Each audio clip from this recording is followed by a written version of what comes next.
We've said in the first chapter that following the Rambam, the sages are going out of their way to degrade this ceremony.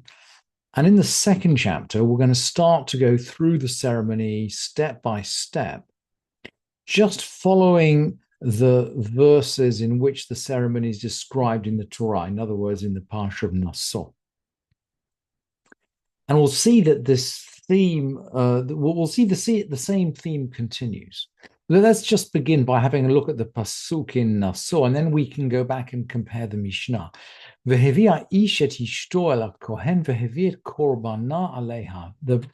man shall bring his wife to the priest, and she'll bring her offering. Asirita efa kemach sorim, a tenth of an ephah of barley. Lo yitzok alav shemen v'lo yitein alav levona. We're not going to put oil on it, and we're not going to put frankincense on it. Ki minchat knaot hu, because it's an offering of jealousy. There's something about jealousy or zealousness here, and so we're not going to adorn it with any of the nice smelling or nice tasting things that we would normally put on a meal offering. And we'll see the Mishnah will make this point. Actually, the Mishnah will moralize on this point. He's going to bring her meal offering. This according to the Pesukim, this seems like the husband's going to bring the meal offering. He's going to bring her meal offering in an Egyptian basket. We've already said that the rope that is tied round her to hold her clothes up is an Egyptian rope, and we've said that the sexual deviances that we read about were forbidden to indulge in, and we read about on Yom Kippur afternoon, are actually introduced in the Torah in Vayikra as Ma'aseh Mitzrayim, the Egyptian practice. There's something about Egypt and sex which is connected in a negative way, and the Mishnah seems to be reminding us of this. So we're going to bring the meal offering in an Egyptian basket. We're going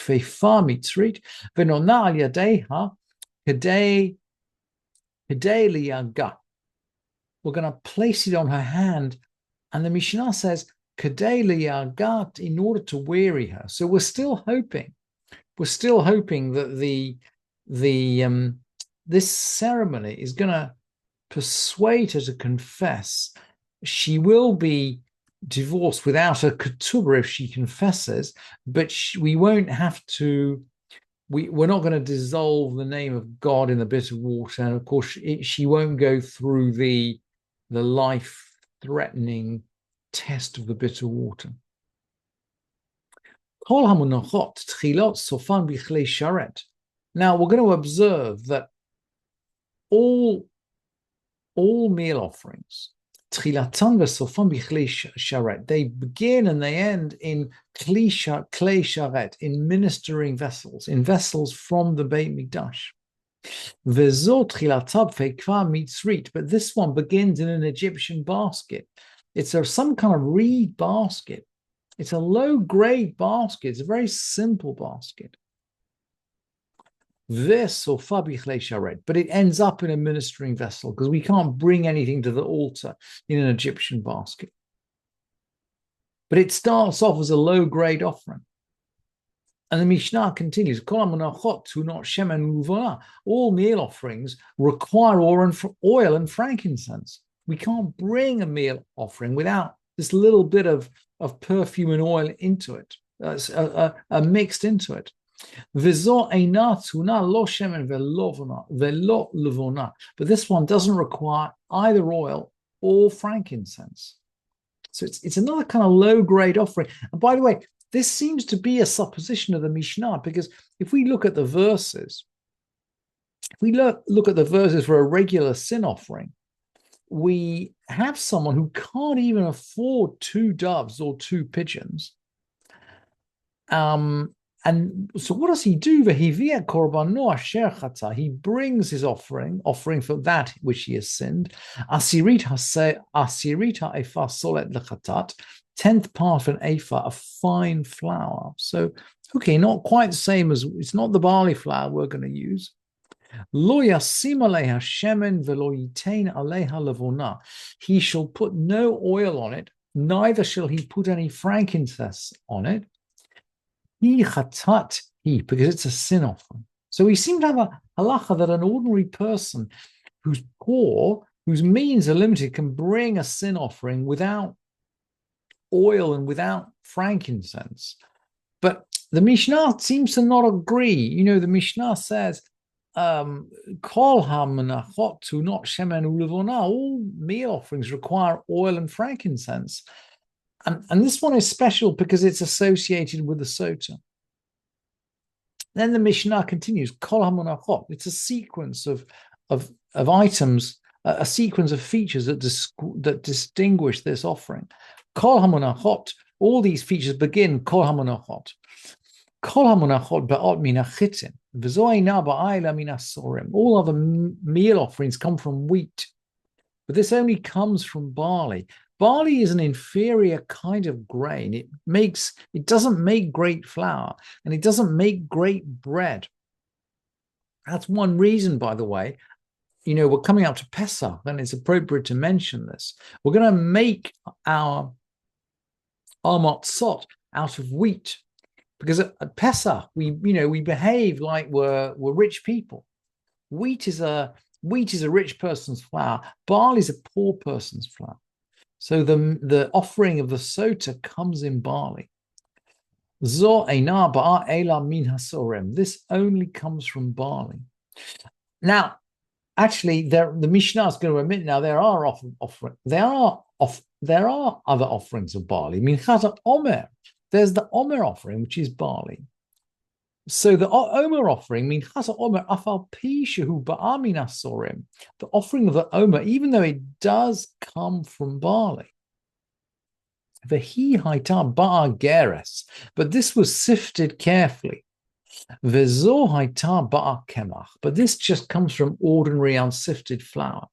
And Rabban Gamliel basically sums up what is going on here. Rabban Gamliel Omer.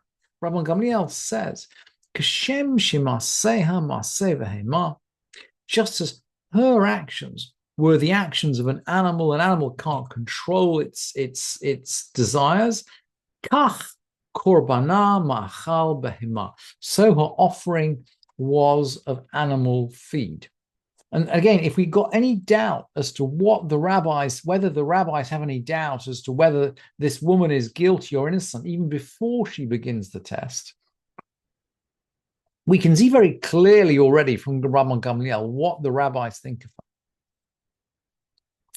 And now the Pesukim go on to say, so we're back to Bamidbar, the 5th chapter. The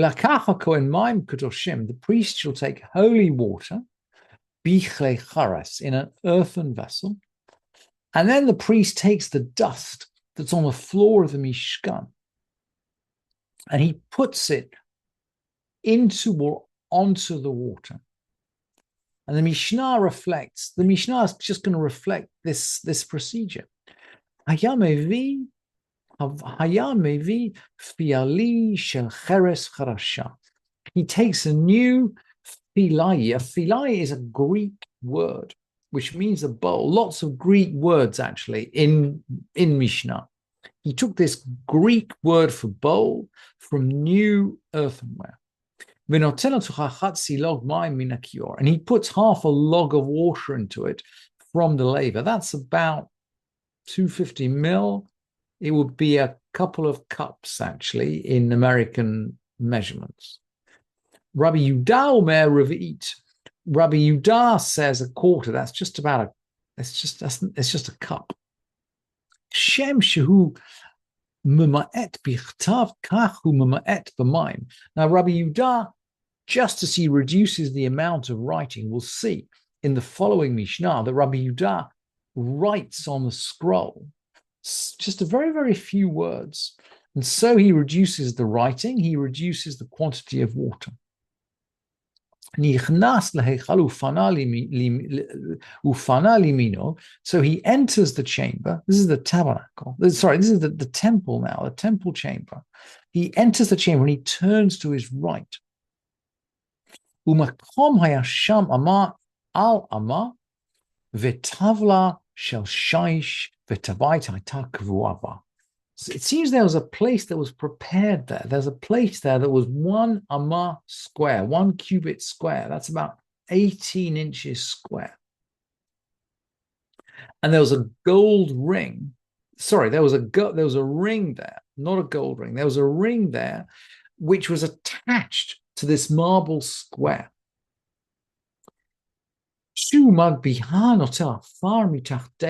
When he lifts this up, he takes from dust from beneath it. So it seems as though the floor of the chamber was floored with marble. But there was this ring set into one of the squares, and now allow the priest to lift it up and take some dust out of the floor from beneath the marble.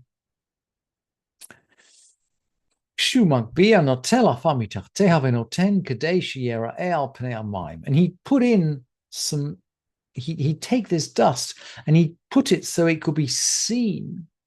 It could be seen on the water. Shin Emar, now we're going to quote our verse. Umin ha'afar asher yeva karka hamishkan yikach hakohen v'natan el hamayim. And of the dust that's on the floor of the tabernacle, the priest shall take and put it into the water.